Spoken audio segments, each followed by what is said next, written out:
And you see, Saturn's not the only planet. Uranus also has a big ring around it. Stop showing toys.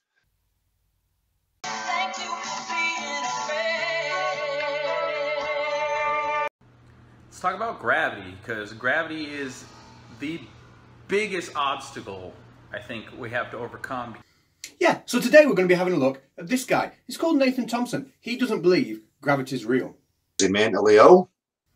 But it's a bit harsh, that, Del. Probably not.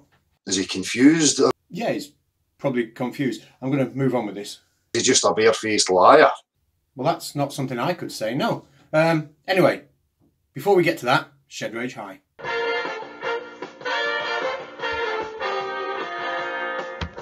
So, for those of you new to the show, Shed Rage High is a flat earth high school where all the teachers are flat earthers. This week the kids have been on holiday, so the staff have been holding an inset to show each other just how confused they can be about the world around them. Let's see how they got on. Well, are these flames defying gravity by going up? It would appear that there seems to be more level on this side here. I'm thinking maybe gravity prefers this side to this side. If geosynchronous satellites are geosynchronous,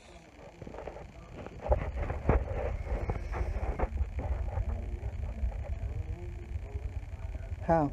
You have to push this down quite hard to make it go down. I don't know if you can see this here, but these objects here seem to have fell out with gravity, or gravity doesn't like them.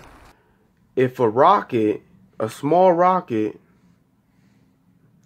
is leaving the Earth, it has to be moving faster than 514,000 miles an hour in order to leave the surface, since the Earth itself is moving upwards.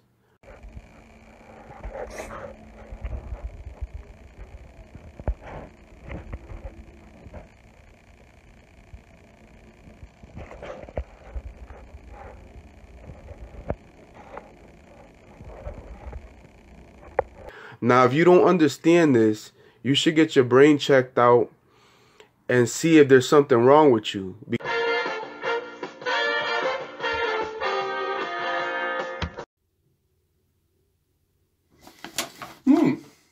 Find out which of our Shed Rage High teachers I will be taking on the Non Sequitur show at some point in this video. But for now, let's get back to Nathan Thompson and his thoughts on gravity. So, the science is that things rise and fall based on buoyancy and density. That's why raindrops fall and air bubbles in water rise. That's why heavy objects drop and balloons rise.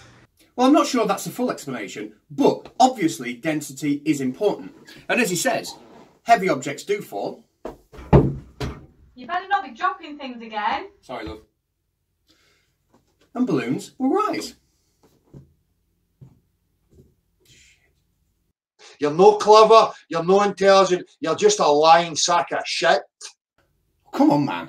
He's being grumpy today, isn't he? Watch this. Del, look. A fairy up there. Made you look. Back to Nathan Thompson. 9.8 meters per second is a constant rate of fall. Now, I've never met someone who believes in gravity that understands an inverse square law.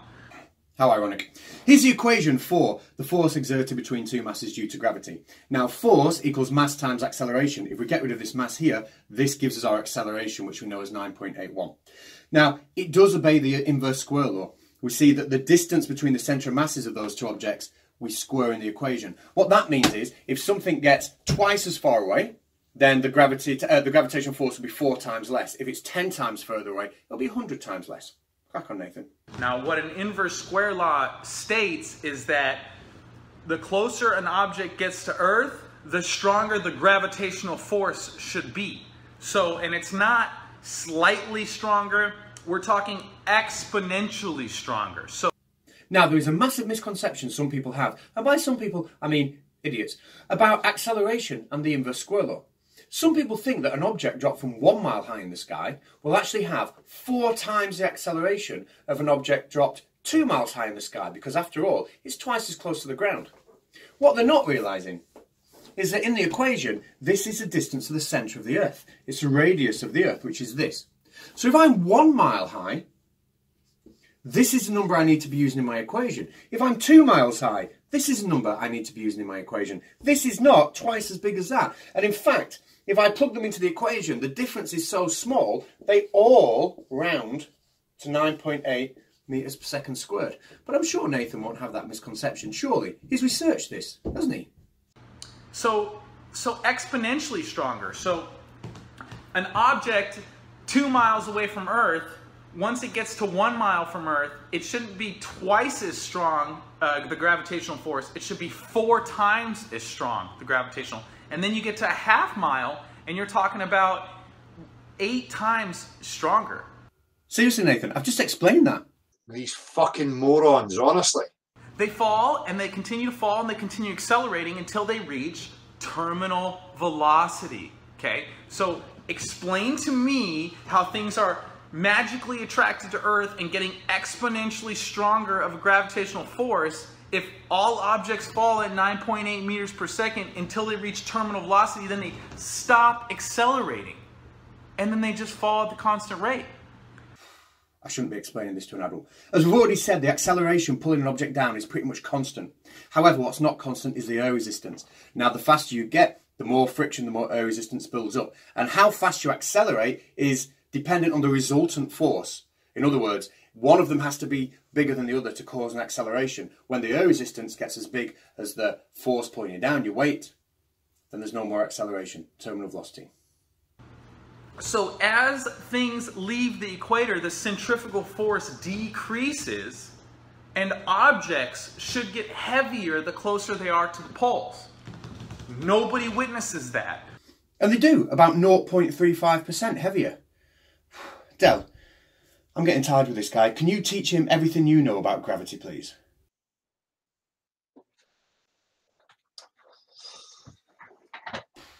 Sounds about right.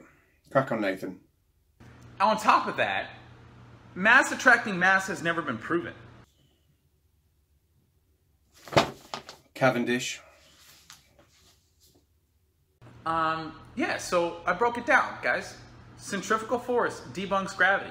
9.8 meters per second debunks gravity. Terminal velocity debunks gravity. Amazing. Chatbox travels.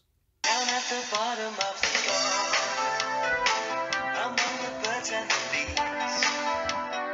Slim pickings this week, but we do start off with the complimentary ones. Well, that is a strange request, but never mind. Next time you're in town, I'll shave it and stick it in some sugar for you. And then we move on to the useful ones. There's a lot of text in this one, so I'm going to summarise it, and thank you, Tom Wolfe. This is in reference to the video we did where Dave Murphy was on a couple of weeks ago, where somebody walked across a football pitch and we couldn't see them by the time they got to the end, and Dave Murphy told us all, promised us all, that that football field was flat. Well, Tom Wolfe tells us that football fields aren't made flat. There's at least a 12-inch crown in the middle to help with drainage. Thanks, Tom. And then we get to the slightly offensive. Ooh, this guy never changes his shirt. I think he must stink. I want to smell his armpits and find out. You know, I don't remember wearing a shirt in any one of my videos. Anyway, we then move on to the even more offensive with terrible punctuation, spelling and grammar. Shocking. Let's see how many times I actually spell the word right. Conspiracy cats, both spelled wrong. Well, it's cats with a Z with me. You, wrong. Fucking, not wrong. Turd, wrong. Burglar, wrong. Done! That's one we've spelt right and is. All you done is prove flat Earth by showing, filming flat raised track. You are so dumb. Flat Earth, I can't do this. Every word is wrong. It's not even English. It's just like, it's nonsense. We then move on to the cowardly. Hello, my name is actually Nathan Oakley. I really am the real Nathan Oakley. And this was my response when the Non Sequitur show said that they would host me versus Conspiracy Cat. I pretended I wanted to have it on my channel, but I run away because I don't have a mute button on the Non Sequitur show, so I refused. And finally, They're downright crazy. Holy cow, Batman. You hate children and humanity. Full stop, full stop, full stop. Period. Oh, capital. You proud to be a retard. Lots of capital letters. It's a good thing you would never have the balls to look me in the eye, shipmate. We are coming for you. And it seems he just didn't find the whole thing amusing at all. Well then, Big Nicks, let's take a look at your channel. Okay, folks, what we got for you today is a little demonstration on how to prove that we live on an oblate, spheroid, pear-shaped, spinning rock. Okay, off you go. Let me demonstrate.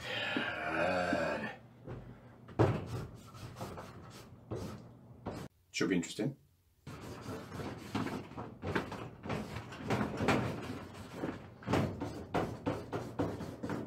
Maybe I'll join him.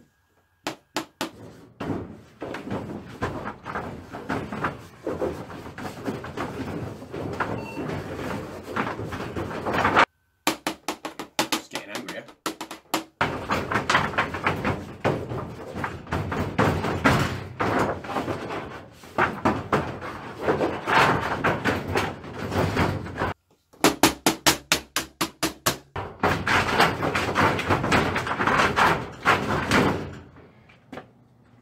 That's what you call proof.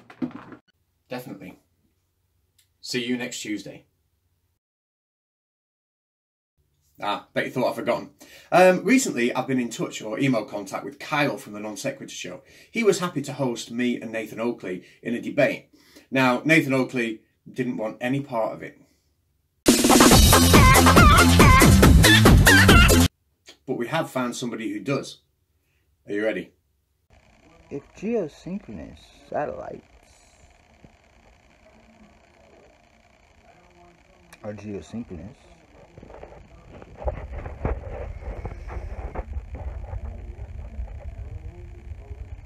how?